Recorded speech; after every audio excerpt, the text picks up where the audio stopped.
शैली ने अपने घरवालों के खिलाफ जाकर विक्की से शादी की थी। विक्की और शैली की दोस्ती कॉलेज से हुई थी। दोनों के कॉलेज आसपास ही थे और अक्सर कॉलेज के सामने वाले पार्क में दोनों का मिलना जुलना हो जाता था और दोनों एक दूसरे को पसंद करने लगे। शैली होटल मैनेजमेंट का कोर्स कर रही थी और विक्की सॉफ्टवेयर इंजीनियरिंग का। दोनों की पढ़ाई पूरी हो चुकी थी और दोनों की जॉब लग गई थी। इस बीच दोनों ने निश्चय कर लिया था एक दूसरे से शादी करने के लिए। विक्की के घर वालों को कोई खास ऐतराज़ नहीं था क्योंकि उसके घर वाले बहुत अमीर थे और किसी को किसी की ज़िंदगी से कोई मतलब नहीं रहता था। सब अपने मनमर्जी के मालिक थे। लेकिन शैली के मम्मी पापा, समाज, परिवार, इन सबको साथ में लेकर चलने वाले एक मध्यम वर्गीय परिवार से ताल्लुक़ रखते थे और चाहते थे कि शैली की शादी उनकी मर्जी से उनके जात बिरादरी के लड़के से हो। लेकिन शैली अपनी जिद पर अड़ गई कि वह विक्की से ही शादी करेगी। शैली के पापा को जब लगा कि शैली किसी भी कीमत पर नहीं मानने वाली, तो उन्होंने उसे यहाँ तक बोल दिया कि तू क्या जानती है विक्की के बारे में। अमीर घर का बिगड़ा लड़का है, कल को तुझे इस्तेमाल करके छोड़ देगा। शादी बराबरी वालों में करनी चाहिए। लेकिन शैली को कुछ भी समझ में नहीं आ रहा था और उसका कहना था कि वह और विक्की लगभग बराबर कमाते हैं और माँ बाप की धन दौलत से हमें क्या लेना देना। माँ बाप की धन दौलत से हमें क्या लेना देना। विक्की मुझे बहुत प्यार करता है और मेरे लिए कुछ भी कर सकता है। 5 साल के प्यार के लिए तू 25 साल से प्यार करने वाले माँ बाप की बात नहीं मान रही है।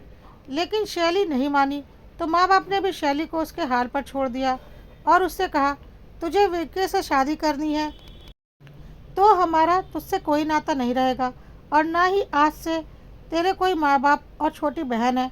हमने तुझे बचपन से लेकर आज तक सब कुछ देने की कोशिश की है और तुझसे सिर्फ एक चीज़ मांगी थी कि हमारी इज्जत पर कभी आँच नहीं आने देना। लेकिन तुमने आज अपना वह वादा भी तोड़ दिया। शैली ने बोला, मम्मी पापा, आप लोग किस ज़माने में जी रहे हैं। मैं कोई विक्की के साथ भाग नहीं रही हूँ, मैं उसके साथ शादी कर रही हूँ।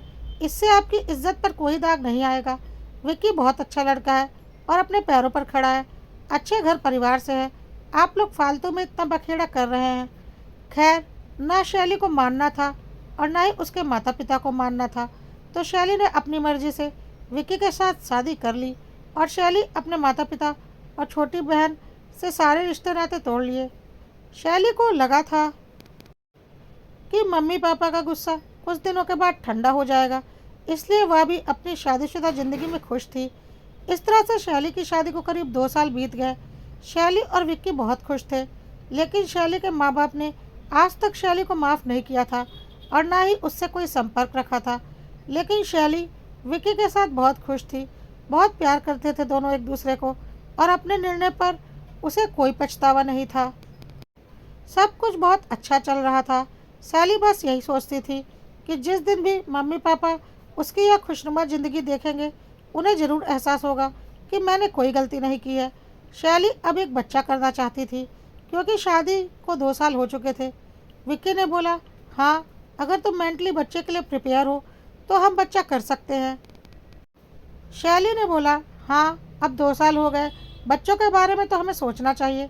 2-3 महीनों के बाद शैली अब गर्भवती थी और बहुत खुश थी। विक्की भी बहुत खुश था कि उसकी संतान आने वाली है और शैली अपना बहुत ख्याल भी रखती थी। विक्की भी शैली का बहुत ख्याल रखता था। दोनों कोई रिस्क नहीं लेना चाहते थे। लेकिन पता नहीं एकाएक क्या हुआ कि शैली का गर्भपात हो गया। शैली को कुछ भी समझ में नहीं आया, ऐसा कैसे हो गया। डॉक्टर ने बोला, ऐसा कभी कभी हो जाता है। शुरू के 3 महीने बच्चा पेट में सही से स्टेबल नहीं रहता, बहुत ख्याल रखने की ज़रूरत होती है, इसलिए थोड़ी सी भी लापरवाही से अक्सर ऐसा हो जाता है। कोई चिंता की बात नहीं, सब कुछ ठीक हो जाएगा और शैली कुछ महीनों के बाद फिर से माँ बनने की तैयारी कर सकती है। शैली और विक्की अब घर आ चुके थे। शैली बहुत उदास थी। उदास तो विक्की भी था, लेकिन वह शैली को हौसला दे रहा था कि सब कुछ ठीक हो जाएगा, अगली बार हम और भी ज़्यादा ध्यान रखेंगे। शैली को इस बात की संतुष्टि थी कि विक्की उसका इतना ख्याल रखता है और उसे अपना जीवन साथी चुनने के लिए खुद पर गर्व महसूस हो रहा था। और वह सोच रही थी कि अगर उसके मम्मी पापा आज यहाँ होते तो उन्हें समझ में आता विक्की उससे कितना प्यार करता है और वह भी मेरे फैसले से बहुत खुश होते। शैली को कुछ दिनों के लिए डॉक्टर ने आराम करने के लिए कहा था, इसलिए शैली ने 1 महीने की छुट्टियां ले ली थी ऑफिस से और घर में ही आराम कर रही थी। लेकिन अभी भी 1 महीने के लिए वर्क फ्रॉम होम ले लिया था। विक्की शैली का पूरा ख्याल रख रहा था। शैली अब धीरे धीरे स्वस्थ हो रही थी, पर वह मानसिक रूप से बहुत कमज़ोर होती जा रही थी। जो थोड़े बहुत काम वह करती थी उसमें भी बहुत गड़बड़ कर देती थी। जैसे दाल में नमक नहीं डालती, सब्जी में 2 बार नमक डाल देती, धुले हुए कपड़े दोबारा धोने के लिए डाल देती, और जब खाना खाने बैठती तो दाल में नमक नहीं, सब्जी में ज़्यादा नमक मिलता तो अपनी गलती का एहसास होता, कपड़े भी वह दोबारा धो डालती। और विक्की बोलता यह धुले हुए कपड़े हैं तो उसे अपनी गलती का एहसास होता। पता नहीं क्यों वह ऐसी गलतियां कर रही थी। विक्की ने बोला, कोई बात नहीं शैली, तुम्हारे साथ इतना कुछ हो गया है इसलिए तुम्हें डिप्रेशन हो गई होगी, तुम टेंशन मत लो। लेकिन शैली ठीक होने के बजाय और भी ज़्यादा डिप्रेस होती जा रही थी और उसकी गलतियां बढ़ती ही जा रही थी। गर्म किए हुए दूध को वह दोबारा गर्म करने के लिए गैस पर रख देती थी। एक बार खाना खा लेने के बाद उसे लगता कि उसने खाना नहीं खाया है और वह दोबारा खाना खाने जाती, पर खाना किचन में नहीं होता। तब विक्की बताता कि तुमने अभी अभी तो खाना खाया था, और झूठी प्लेट सिंक में उसे दिखाई पड़ती, पर उसे भूख लग रही होती और उसे ऐसा लगता कि उसने खाना नहीं खाया है। शैली को अब कुछ भी अच्छा नहीं लग रहा था। उसे लग रहा था उसकी तबीयत कुछ ज़्यादा ही बिगड़ती जा रही है। तब विकी ने बोला, चलो हम डॉक्टर से मिलकर आते हैं, मुझे भी अब कुछ ठीक नहीं लग रहा, डॉक्टर से दिखा लेना सही रहेगा। और विकी शैली को डॉक्टर के पास ले गया। डॉक्टर ने शैली की अच्छे से जांच पड़ताल की और उससे काफ़ी क्वेश्चन पूछे, जिसका जवाब शैली ने ठीक ठाक से बताया और डॉक्टर को सब कुछ नॉर्मल ही लगा।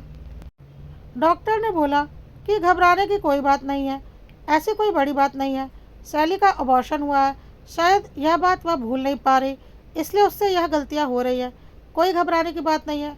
मैं कुछ मल्टीविटामिन्स और नींद की गोलियां लिख देता हूँ, नींद अच्छी आएगी तो खुद ही उसकी तबीयत में सुधार आएगा, और ऐसी कोई खराबी तो मुझे दिख नहीं रही।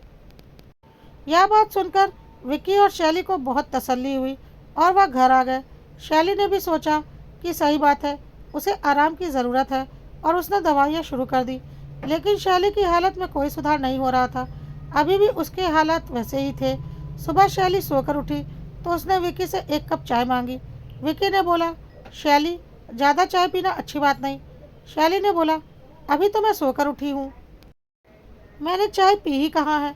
तो विकी ने बोला, शैली तुम फिर भूल गई हो, तुम सोकर उठ चुकी हो, नहा चुकी हो, उसके बाद तुमने ही 2 कप चाय बनाई थी और तुम चाय पीकर दोबारा थोड़ी देर के लिए लेटी थी।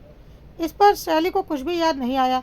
उसने बोला, ऐसा नहीं हो सकता, मैं अभी सोकर उठी हूँ, इतना भी मैं नहीं भूल सकती। विकी ने बोला, शैली प्लीज़ शांत रहो और अपने दिमाग को काबू में रखो, तुम दोबारा सोई थी। पर शैली को अजीब सा लग रहा था। वह बाथरूम में गई तो उसने देखा उसने नहाकर अपनी नाइटी और अंडरगारमेंट्स धोकर बाथरूम में रखे हुए थे, मतलब कि वह सच में नहाई थी। उसने सिंक में देखा, वहाँ 2 कप जूठी चाय पड़ी हुई थी, मतलब उसने चाय भी पी थी। अब तो शैली को और भी टेंशन होने लगी कि वह इस हद तक कैसे भूलने लगी है। वह कब उठी, कब नहाई, कब उसने चाय पिया, उसे कुछ भी याद नहीं। खैर, उसने सोचा अब तो वह दवाइयाँ ले रही है, धीरे धीरे सब कुछ ठीक हो जाएगा। लेकिन कुछ भी ठीक नहीं हो रहा था। एक दिन शैली ने दोपहर में विक्की से बोला, विक्की आज कुछ बाहर का खाने को मन कर रहा है, प्लीज़ पिज़्ज़ा मंगवाते हैं। विक्की ने बोला, शैली तुम क्या बोल रही हो, अभी 1 घंटे पहले ही तो पिज़्ज़ा मंगवा कर खाया है तुमने। शैली ने बोला, नहीं विक्की, ऐसा कैसे हो सकता है। विक्की ने बोला, शैली तुम फिर भूल गई हो, तुमने कुछ देर पहले ही पिज़्ज़ा खाया है। और शैली ने बोला, अगर ऐसा होता तो मुझे इतनी ज़ोर की भूख थोड़ी ना लग रही होती। विक्की ने बोला, क्योंकि तुम्हारा दिमाग यह मान रहा है कि तुमने कुछ भी नहीं खाया है। विक्की ने शैली को उसका फ़ोन उठाकर दिखा दिया। शैली के फ़ोन से ही पिज़्ज़ा ऑर्डर किया गया था और फ़ोन तो शैली के पास ही था। विक्की ने बोला, देखो तुमने खुद ही अपना फेवरेट चीज़ पिज़्ज़ा ऑर्डर किया है। और फिर किचन में पिज़्ज़ा का पैकेट भी दिखाया। शैली को समझ में नहीं आ रहा था कि वह इस हद तक कैसे भूलती जा रही है। अब तो शैली को लग रहा था कहीं वह पागल तो नहीं हो रही। शैली बहुत टेंशन में आ चुकी थी। डॉक्टर सब कुछ नॉर्मल बता रही थी, लेकिन शैली को कुछ भी नॉर्मल नहीं लग रहा था। विक्की भी काफ़ी परेशान हो गया था कि आखिर शैली को क्या हो गया है। शैली ने बोला, एक काम करती हूँ, ऑफिस वापस ज्वाइन कर लेती हूँ। घर में रहते रहते दिमाग और ख़राब हो रहा है। विक्की ने बोला, हाँ यह ठीक रहेगा, तुम ऑफिस ज्वाइन कर लो, तुम्हारा मन लगा रहेगा और तुम फालतू की बातें नहीं सोचोगी। शैली ने अगले दिन से ऑफिस जाना शुरू कर दिया, लेकिन अब तो शैली ने और भी गड़बड़ करनी शुरू कर दी। वह ऑफिस की ज़रूरी फाइल्स और डॉक्यूमेंट्स अपने लैपटॉप से डिलीट कर देती थी, गलत प्रेजेंटेशन सबमिट कर देती थी, ऑफिस ग्रुप में काम की बातों की जगह कभी कभी जोक्स भेज दिया करती थी, जिसकी वजह से उसे अच्छी खासी डांट ऑफिस से पड़ रही थी। और शैली को समझ में नहीं आ रहा था कि वह यह सब कुछ कब और कैसे कर देती है। अब तो शैली की और भी मुसीबतें बढ़ गई थी। शैली का कोई दिन ऐसा नहीं जाता था कि ऑफिस में कोई गड़बड़ी ना करती, जिसकी वजह से उसे ऑफिस से भी अल्टीमेटम मिल चुका था कि यह उसका लास्ट चांस है। अगर उसने खुद में सुधार नहीं लाया तो उसे नौकरी से निकाल दिया जाएगा, क्योंकि इससे ऑफिस का नुकसान हो रहा है। शैली बहुत ज़्यादा डिप्रेस होने लगी थी और फिर एक बार डॉक्टर के पास गई और उन्हें बताया कि वह ऑफिस के ग्रुप में कुछ भी गलत मैसेज सेंड कर देती है और काम के डॉक्यूमेंट्स डिलीट कर देती है और उसे कुछ भी याद नहीं रहता कि वह कब और क्यों ऐसा करती है। डॉक्टर ने बोला, या तो कोई गंभीर मानसिक बीमारी के लक्षण लग रहे हैं जो कि पकड़ में नहीं आ रहे, क्योंकि बात अब काफ़ी आगे बढ़ रही है। मुझे तो सब कुछ नॉर्मल लग रहा है। अब एक काम हो सकता है, आप किसी साइकेट्रिस्ट से मिलो, वही आपकी समस्या का समाधान कर सकते हैं। और डॉक्टर ने एक साइकेट्रिस्ट का एड्रेस शैली को दे दिया। शैली साइकेट्रिस्ट के नाम से बहुत डर गई कि सब कुछ ठीक ठाक था। अचानक यह सब कुछ क्या हो गया। विक्की भी बहुत परेशान हो गया और बोल रहा था, पता नहीं हमारे परिवार को किसकी नज़र लग गई। पहले हमने अपना बच्चा खोया और फिर उसके बाद से तुम्हारी ऐसी हालत होती जा रही है। हम दूसरे बच्चे के बारे में भी सोच नहीं सकते। पहले तुम्हारा ठीक होना ज़रूरी है। मुझे तो लग रहा था कुछ दिनों में तुम नॉर्मल हो जाओगी, पर तुम्हारी प्रॉब्लम तो बढ़ती ही जा रही है। शैली विक्की के गले लगकर रोने लगी और बोली, प्लीज़ विक्की, कुछ भी करो, मुझे ठीक कर दो। मैं पागल नहीं होना चाहती, मैं पागल खाने में नहीं रहना चाहती। पता नहीं साइकेट्रिस्ट क्या बोलेगा, यह सब कुछ क्या हो रहा है। विक्की ने बोला, शैली ऐसा कुछ भी नहीं होगा, मैं ऐसा कुछ होने ही नहीं दूंगा। डॉक्टर कुछ भी बोलेगा, तुम हमेशा मेरे साथ रहोगी। यह सब कुछ बोलकर विक्की ने शैली को दिलासा दिया। अगले दिन विक्की और शैली ने साइकेट्रिस्ट से अपॉइंटमेंट ली थी, लेकिन साइकेट्रिस्ट को किसी ज़रूरी काम से 1 महीने के लिए विदेश जाना पड़ा, इसलिए अब 1 महीने बाद ही साइकेट्रिस्ट से मिलना हो पाता। शैली बहुत ज़्यादा परेशान हो चुकी थी और ऑफिस से दोबारा छुट्टी ले चुकी थी, लेकिन वर्क फ्रॉम होम कर रही थी।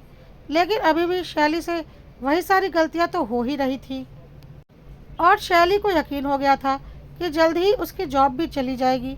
शैली पूरी तरह से टूट गई थी। फिर उसे अपने मम्मी पापा की याद आई, और जब बच्चे बहुत ज़्यादा मुसीबत में होते हैं तो माँ बाप ही उन्हें अपना सबसे बड़ा सहारा लगते हैं। शैली ने डरते डरते अपनी मम्मी को फ़ोन लगाया। उधर से शैली की मम्मी ने फ़ोन उठाया। शैली मम्मी की आवाज़ सुनकर रोने लगी। शैली की आवाज़ उसकी मम्मी ने पहचान ली और बोली, क्या हो गया बेटा, तू रो क्यों रही है। शैली ने बोला, मम्मी मेरी तबीयत बहुत ख़राब है, मैं पागल हो रही हूँ, मैं धीरे धीरे पूरी तरह से पागल हो जाऊँगी। पता नहीं मुझे क्या हो गया है, कुछ समझ में नहीं आ रहा। और शैली ने पूरी बात अपनी मम्मी को बता दी। माँ बाप कितना भी नाराज़ हो, बच्चों के दुख के आगे पिघल ही जाते हैं। शैली की माँ ने बोला, क्या विक्की तुम्हारा ठीक से ख्याल नहीं रखता। शैली ने बोला, मम्मी विक्की ही तो है जिसकी वजह से मैं आज तक जिंदा हूँ। बहुत प्यार करता है मुझसे, नहीं तो मैं कब का मर जाती। लेकिन मम्मी अब मुझे बहुत अकेला लग रहा है, मैं कुछ दिनों के लिए आपके पास आना चाहती हूँ। शैली के मम्मी पापा शैली का दुख देखकर पिघल चुके थे और उन्होंने बोला, ठीक है, तो कुछ दिनों के लिए यहाँ आकर हमारे साथ रहे, हमारे बीच रहेगी तो सब कुछ ठीक हो जाएगा। शायद हमने तुझसे सारे रिश्ते नाते तोड़ दिए और ऊपर से तूने अपना बच्चा भी खो दिया, इसलिए तुझे ऐसा सदमा लग गया होगा जिसकी वजह से तू डिप्रेस हो रही है। यहाँ आ जाओ, सब कुछ ठीक हो जाएगा, हम सब मिलकर फिर से एक साथ रहेंगे। और शैली विक्की के साथ अपने मायके चली गई। विक्की से मिलकर शैली के मम्मी पापा को अपनी गलती का एहसास हो रहा था, क्योंकि विक्की हर तरह से शैली के लायक था और उन्हें लग रहा था विकी से शादी करके शैली ने कोई गलती नहीं की है। विकी शैली को छोड़कर अगले ही दिन वापस आ गया और बोला 1 महीने बाद आकर वह शैली को ले जाएगा। शैली अपने मायके में बहुत खुश थी। उसकी मम्मी उसे कोई काम नहीं करने देती थी और उसे उसकी मनपसंद चीज़ें बनाकर खिलाती रहती थी। शैली में थोड़ा सुधार तो हो रहा था। अब वह खुद का खाना पीना नहीं भूलती थी। सब कुछ ठीक था, लेकिन वर्क फ्रॉम होम में अभी भी वह गड़बड़ियाँ कर रही थी।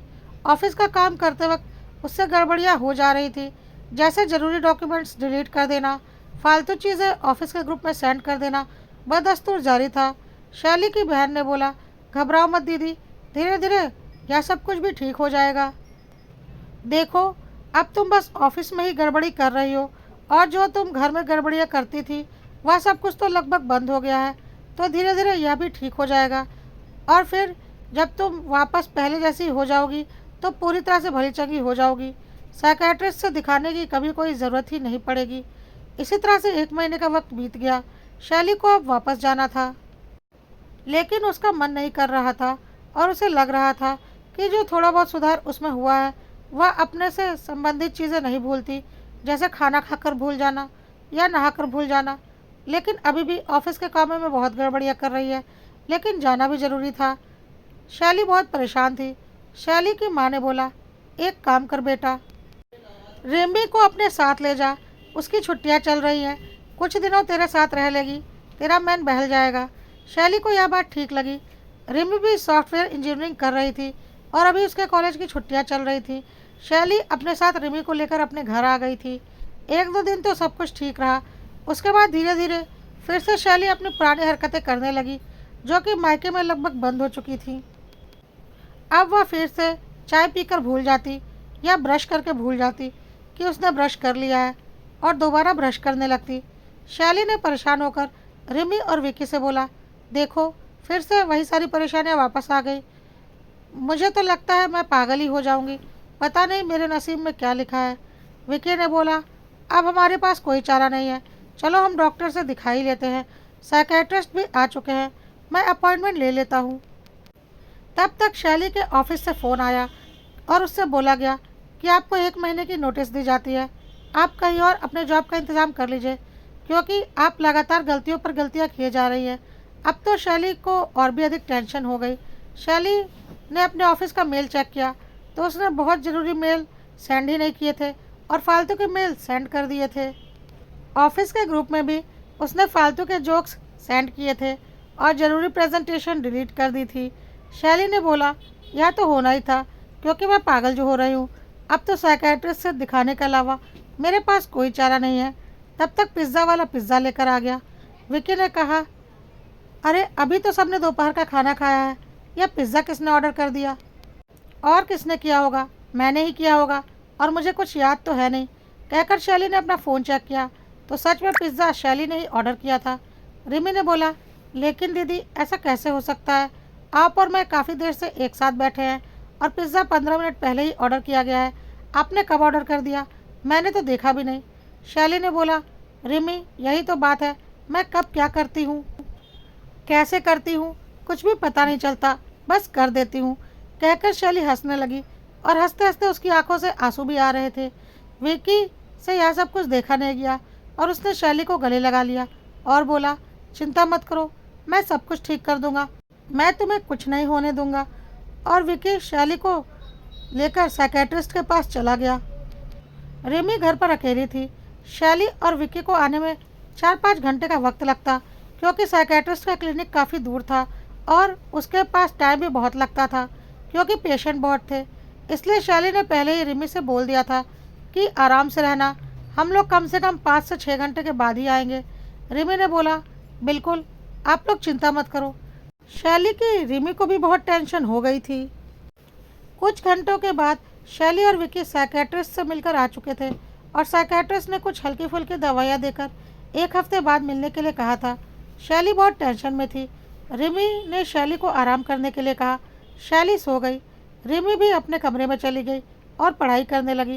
रात हो चुकी थी, अब सबको भूख लग रही थी और रिमी बाहर आई और बोला कि मैंने रात का खाना बना दिया था, चलिए सब लोग खा लेते हैं। तो विकी ने बोला, लेकिन शैली ने तो खाना खा लिया है। शैली ने बोला, नहीं विकी, मैंने कब खाना खाया है, मैं तो अभी सोकर उठी हूँ। विकी ने बोला, अभी 10 मिनट पहले तो तुमने खाना खाकर प्लेट सिंक में रखी है। तुमने बोला बहुत ज़ोर की भूख लगी है। शैली ने बोला, नहीं, ऐसा कैसे हो सकता है, मैं तो सो रही थी। विकी ने बोला, तुम फिर भूल गई, तुम खाना खाने के बाद दोबारा सो गई थी। लेकिन शैली को बहुत ज़ोर की भूख लग रही थी। तब तक मशीन का अलार्म बजने लगा। शैली ने बोला, इस वक्त कपड़े क्यों धो रहे हो? विकी ने बोला, खाना खाने के बाद तुमने ही कपड़े धोने के लिए डाले थे, यह बात भी तुम भूल गई। शैली ने बोला, रात में कपड़े मैं तो कभी नहीं धोती। विकी ने बोला, अब तुम्हें कुछ याद कहाँ रहता है, कोई बात नहीं, सब कुछ धीरे धीरे ठीक हो जाएगा। तब तक डोरबेल बजी और ग्रॉसरी का सामान आया हुआ था, वह भी बहुत ज़्यादा। शैली ने बोला, या क्यों इतना ज़्यादा सामान ऑर्डर किया है? तो विकी ने बोला, मैंने ऑर्डर नहीं किया, मैं तो कभी भी ग्रॉसरी ऑर्डर नहीं करता, तुम ही करती हो। शैली ने अपना फ़ोन चेक किया तो ऑर्डर तो हो रखा था। अब तो शैली रोने लगी और बोली, मैं तो सच में पूरी तरह से पागल हो चुकी हूँ, अब मैं कभी भी ठीक नहीं हो पाऊँगी, अब तो मुझे पागल खाने में ही जाकर रहना पड़ेगा। और पता नहीं क्या क्या बोलकर रोने लगी। विकी उसे संतावना देने लगा कि सब कुछ ठीक हो जाएगा, लेकिन रिमी चुपचाप खड़ी थी। विकी ने बोला, रिमी, अपनी दीदी को समझाओ, देखो यह कितना रो रही है। रिमी ने बोला, बिल्कुल समझाऊंगी, और आज दीदी को समझ में भी आ जाएगा, बस थोड़ी देर रुकिए, आज मैं दीदी को अच्छे से समझा ही दूंगी। दीदी आप टेंशन मत लो, आज मैं आपकी सारी समस्या हल ही कर दूंगी, बस आप थोड़ा इंतज़ार करो। थोड़ी देर के बाद शैली के मम्मी पापा बाहर खड़े थे। मम्मी पापा को देखकर शैली हैरान हो गई। अरे मम्मी पापा, आप लोग यहाँ? और विकी के मम्मी पापा भी तब तक आ चुके थे। अब विकी को लगा उसके मम्मी पापा कैसे आ गए। दोनों के मम्मी पापा ने रिमी से पूछा, हमें अचानक यहाँ कॉल करके क्यों बुलाया? रिमी ने बोला, बहुत ज़रूरी बात है, इसलिए आप लोगों को बुलाना ज़रूरी था, क्योंकि कुछ भी हो मैं घर में सबसे छोटी हूँ और यहाँ बड़ों का रहना ज़रूरी है। पर हाँ, आज मैं जो बोलने जा रही हूँ सुनकर सबको झटका ज़रूर लगेगा, पर हाँ, उस झटके के बाद बहुत कुछ ठीक हो जाएगा। सब हैरान हो गए कि यह रिमी क्या बोल रही है। रिमी ने टीवी ऑन किया और अपना फ़ोन टीवी से कनेक्ट कर दिया। टीवी में हर कमरे की फुटेज आ रही थी, जिसे देखकर विकी हैरान हो रहा था। किचन से लेकर बेडरूम, हॉल, यहाँ तक कि वॉशरूम के बाहर तक की फुटेज थी। विकी ने अपने घर में चारों ओर नज़र दौड़ाई, हर कोने में सीसीटीवी कैमरे लगे हुए थे। रिमी ने विकी से बोला, हैरान होने की ज़रूरत नहीं है, जब आप लोग साइकेट्रिस्ट के पास गए थे ना, तभी मैंने पूरे घर में सीसीटीवी कैमरे इंस्टॉल करवाए थे, क्योंकि मुझे आपके ऊपर काफ़ी पहले ही शक हो गया था। शक हो गया था? कैसा शक? रिमी, यह तो क्या बोल रही है? शैली ने बोला। तो रिमी ने बोला, दीदी पहले तुम यह फुटेज देखो, तुमने कब खाना खाया है, कब कपड़े धोने डाले हैं और कब ग्रॉसरी ऑर्डर की है। सब लोग फुटेज ध्यान से देखने लगे। शैली चुपचाप अपने बेडरूम में सोई हुई थी। विकी ने खाना निकाला, शैली के पास रूम में गया, वहाँ बैठकर आराम से खाना खाया, फिर प्लेट ले जाकर सिंक में रखी, फिर कपड़े धोने के लिए वॉशिंग मशीन में डाला और फिर ग्रॉसरी ऑर्डर की। सब कुछ विकी ने किया। और फिर शैली उठकर जब खाना मांग रही थी तो विकी ने उससे बोला, तुम खाकर सो गई थी और कपड़े भी मशीन में डाले थे, साथ ही ग्रॉसरी भी ऑर्डर की थी, जबकि शैली ने कुछ भी नहीं किया था। सब कुछ विकी ने किया था और शैली को बेवकूफ़ बना रहा था। अब सबको समझते देर नहीं लगी कि इतने दिनों से शैली के साथ जो कुछ भी हो रहा था वह सब विकी का किया धरा था, और वह शैली को अपनी मीठी बातों में फंसाकर उसे वही दिखा रहा था जो वह उसे दिखाना चाहता था, और शैली खुद को पागल समझ रही थी। रिमी ने आगे बोला, शक तो मुझे काफ़ी पहले ही हो गया था, जब शैली दीदी हमारे पास रहने आई थी। उस वक्त शैली दीदी ना खाना खाकर भूलती थी, ना ही नहाकर भूलती थी, ना ही ब्रश करके भूलती थी। सब कुछ ठीक था क्योंकि विकी जीजू वहाँ नहीं थे। हाँ, उस वक्त सिर्फ गड़बड़ी होती थी तो दीदी के ऑफिस के कामों में। वह ऑफिस के ग्रुप में गलत चीज़ें सेंड कर देती थी और गड़बड़ियाँ करती थी। उसी वक्त मुझे शक हो गया था कि यह सब कुछ दीदी नहीं कर रही है। मैं भी एक सॉफ्टवेयर इंजीनियर हूँ, विक्की जीजू की तरह, और मुझे उसी वक्त समझ में आ गया था कि दीदी का लैपटॉप और मोबाइल दोनों जीजू ने हैक करके रखा हुआ है, और वह वहाँ से उनके लैपटॉप और मोबाइल को कंट्रोल करते हैं और उनके लैपटॉप और मोबाइल से सारे कांड करते रहते हैं, और दीदी को ऐसा लगता है कि वह यह सब कुछ कर रही हैं और भूल जा रही है। जबकि दीदी ने कुछ भी नहीं किया होता। यह सब कुछ विकी जीजू का काम था। कहकर रिमी ने विकी का वह लैपटॉप और मोबाइल निकाल कर सामने रख दिया, जिसमें उसने शैली का फ़ोन और लैपटॉप एक्सेस लेकर रखा हुआ था। और वह पूरी तरह से शैली के लैपटॉप और फ़ोन के क्लोन थे, जिन्हें विकी आसानी से हैंडल कर सकता था। और शैली सोचती थी कि सब कुछ उसने किया है। देख लो दीदी, तुम्हारे पति ने ही तुम्हें पागल साबित करने की कोशिश की है। तुम्हें कुछ भी नहीं हुआ है, तुम भली चंगी हो, तुम कुछ भी नहीं करती हो, पर तुम्हें ऐसा दिखाया जाता है। और तुम जीजू से बहुत प्यार करती हो, उन पर अंधा विश्वास करती हो, जिसका यह सिला दिया है उन्होंने। यह सब कुछ देखकर शैली हैरान थी और शैली के पापा गुस्से में आग बबूला हो रहे थे। उन्होंने एक जोरदार थप्पड़ विक्की को लगाया और बोला, क्या सोच रखा था तूने? हमारी बेटी अकेली है, हमने उसे त्याग दिया है, तो तू उसके साथ जो दिल में आएगा करेगा? अरे माँ बाप बच्चों से गुस्सा हो सकते हैं, पर अपने दिल से कभी भी त्याग नहीं सकते। आज शैली को समझ में नहीं आ रहा था कि विकी ऐसा क्यों कर रहा है। विकी के मम्मी पापा भी हैरान थे, क्योंकि उसने अपनी मर्जी से शैली से शादी की थी। शैली ने विकी का कॉलर पकड़कर रोते हुए पूछा, विकी, आखिर तुमने मेरे साथ ऐसा क्यों किया? मैं तुमसे कितना प्यार करती थी, तुम भी मुझसे इतना प्यार करते थे, फिर तुमने मेरे साथ ऐसा क्यों किया? विकी ने बोला, शैली, मैं तुमसे बोर हो गया था, मैं तुमसे छुटकारा पाना चाहता था, लेकिन मुझे पता था तुम मुझे इतनी आसानी से छोड़ोगी नहीं। ऊपर से अब तुम्हें बच्चे की जिद हो गई थी, और मुझे लगा बच्चा पैदा हो जाएगा तो तुमसे छुटकारा पाना और भी ज़्यादा मुश्किल हो जाएगा, और मैं एक लड़की के साथ जीवन भर नहीं रह सकता। मैं ऐसा ही हूँ। तुमसे पहले भी मेरे कई अफेयर्स रहे हैं, लेकिन तुमने तो मुझसे शादी ही कर ली, और फिर मैं कहीं किसी और लड़की को फंसा नहीं पाया। लेकिन 2 साल होते होते मैं तुमसे बोर हो गया, और अब तुम्हें बच्चा चाहिए था, इसलिए मुझे यह सब कुछ करना पड़ा। सबसे पहले तुम्हारे बच्चे को ख़त्म करने के लिए मैंने तुम्हें दूध में अबॉर्शन की गोली मिला कर दी, ताकि बच्चा ख़त्म हो जाए। सुनकर शैली को यकीन नहीं हुआ कि कोई पिता अपने ही बच्चे की जान ले सकता है, और उसने भी एक जोरदार तमाचा विक्की के गाल पर लगाया। विक्की ने बोला, उसके बाद मैंने सोच लिया कि तुम्हें पागल साबित कर दूंगा, और पागल औरत से तो आसानी से तलाक मिल सकता है, और तुम तो फिर खुद ही मुझे छोड़ दोगी, क्योंकि तुम मेरी ज़िंदगी कभी बर्बाद नहीं करना चाहोगी, इतना प्यार जो करती हो मुझसे। इसलिए मैंने तुम्हारा लैपटॉप और मोबाइल हैक कर लिया, और खुद ही तुम्हारे लैपटॉप और मोबाइल से सारे कांड करने लगा। और तुम्हें लगता था कि वह सब कुछ तुम कर रही हो, और घर में जानबूझकर मैं तुमसे झूठ बोलता था कि तुमने खाना खा लिया है या चाय पी ली है, जबकि ऐसा कुछ नहीं होता था। लेकिन मैं तुम्हें जैसा दिखाता था तुम वैसा ही देखती थी, आखिर अंधा विश्वास जो करती थी मुझ पर। यह सब कुछ सुनकर शैली बुरी तरह से टूट गई और बोली, विकी, आज तुमने मेरा प्यार पर से विश्वास उठा दिया। अब कोई लड़की किसी लड़के से प्यार करने से पहले 100 बार सोचेगी। क्यों किया तुमने ऐसा? और अपने मम्मी पापा से बोलने लगी, मम्मी पापा, आप लोग ठीक बोलते हैं, माँ बाप से ज़्यादा भला कभी कोई अपने बच्चों के लिए नहीं सोच सकता। मुझे आपकी मर्जी के खिलाफ शादी नहीं करनी चाहिए थी। देखिए, मेरा एक गलत फैसला आज मुझे कहाँ ले आया। शैली के पास अब कोई शब्द नहीं थे बोलने के लिए, और वह लगातार रोए जा रही थी। तब तक शैली के पापा ने पुलिस को फ़ोन कर दिया था, और पुलिस आ चुकी थी विकी को ले जाने के लिए। पर्याप्त सबूत मिल चुके थे विकी को जेल तक पहुंचाने के लिए। विकी के मम्मी पापा चुपचाप खड़े थे, क्योंकि उन्हें भी यकीन नहीं हो रहा था कि उनका बेटा इस हद तक घटिया हरकत कर सकता है। और शैली की मम्मी शैली को समझा रही थी, कोई बात नहीं बेटा, जो हो गया वह हो गया, अब तू घर चल और नए सिरे से अपनी ज़िंदगी शुरू करना। और एक नई सुबह शैली का इंतज़ार कर रही थी।